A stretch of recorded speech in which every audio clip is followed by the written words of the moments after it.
Mari kita datang bersama menuju cahaya yang mulia. Langkah kecil penuh makna ke Masjid Al-Munawwarah Cipancu. Dari subuh hingga isya, hati tenang, jiwa bahagia. Ilmu ibadah ukhuwah terasa, masjid jadi pusat kita Assalamualaikum.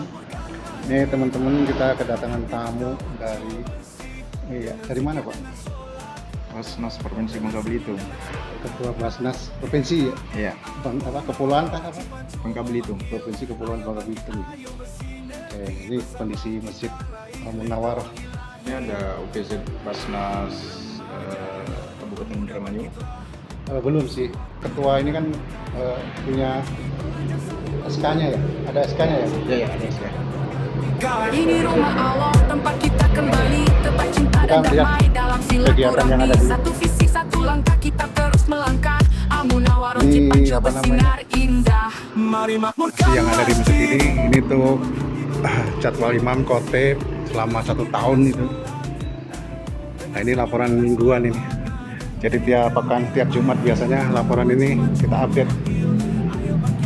Nah, ini kurikulum digital marketing yang kita ajarkan. Nah, ini kalau barangkali pengen tahu kegiatan itu ada info di grup. Nah, tinggal scan aja masuk ke grup nih.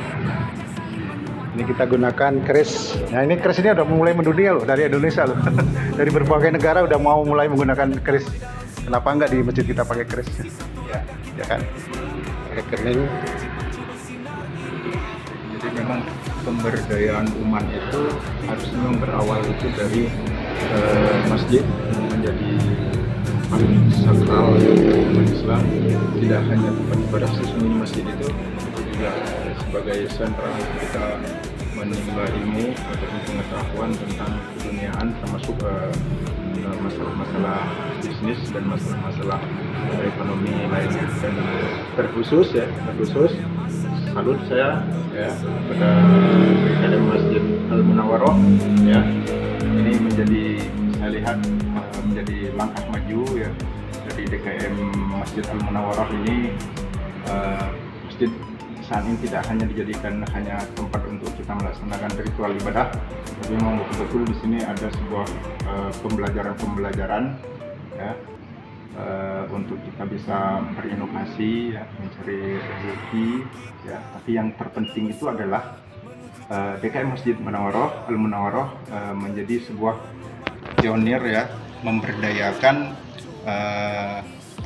jemaahnya untuk mengikuti tren zaman saat ini ya, mengikuti karena kita udah nggak bisa lagi ngelak yang namanya digital tren saat ini ya, digitalisasi dan lain sebagainya. Dan ini menjadi sesuatu yang saya pikir bisa ditiru ya oleh masjid-masjid yang ada di Indramayu ini khususnya maupun di Jawa Barat ini, dan mudah-mudahan ini menjadi pembelajaran juga bagi masjid-masjid yang ada di Indonesia. Seperti begitu. Terima kasih Pak. Ya, karena memang seringkali kita menjadikan masjid ini hanya musola besar, tempat sholat aja, kebanyakan begitu ya. Padahal Nabi Muhammad sendiri membangun masjid itu ya untuk ekonomi, pertahanan, segala macam. Tapi sekarang salah kaprah, masjidnya untuk sholat aja, selain sholat udah enggak. Jadi ya kayak musola besar aja. Ya.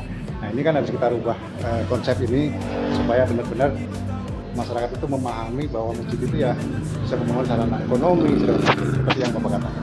Terima kasih kunjungannya Pak. Iya, terima kasih juga telah bersedia untuk menerima kami. Siap, terima kasih.